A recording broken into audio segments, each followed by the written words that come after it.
एक दिन गौतम बुद्ध अपने शिष्यों के साथ एकदम शांत बैठे हुए थे। उन्हें इस प्रकार बैठे हुए देख शिष्य चिंतित हुए कि कहीं वह अस्वस्थ तो नहीं है। एक शिष्य ने उनसे पूछा कि आज वह मौन क्यों बैठे हैं, क्या शिष्यों से कोई गलती हो गई है। इसी बीच एक अन्य शिष्य ने पूछा कि क्या वह अस्वस्थ है, पर बुद्ध मौन रहे। तभी कुछ दूर खड़ा व्यक्ति जोर से चिल्लाया, आज मुझे सभा में बैठने की अनुमति क्यों नहीं दी गई है। बुद्ध आंखें बंद करके ध्यान मग्न हो गए। वह व्यक्ति फिर से चिल्लाया, मुझे प्रवेश की अनुमति क्यों नहीं मिली। इसी बीच एक उदार शिष्य ने उसका पक्ष लेते हुए कहा कि उसे सभा में आने की अनुमति प्रदान की जाए। बुद्ध ने आंखें खोली और बोले, नहीं, वह अछूत है, उसे आज्ञा नहीं दी जा सकती। ये सुनकर शिष्यों को बड़ा आश्चर्य हुआ। बुद्ध उनके मन का भाव समझ गए और बोले, हाँ, वह अछूत है।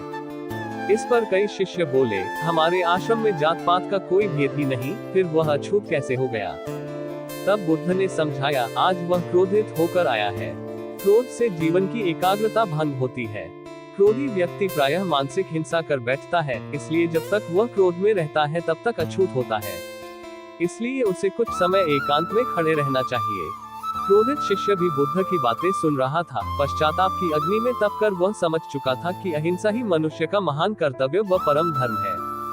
वह बुद्ध के चरणों में गिर पड़ा और कभी क्रोध न करने का प्रण लिया। शिक्षा।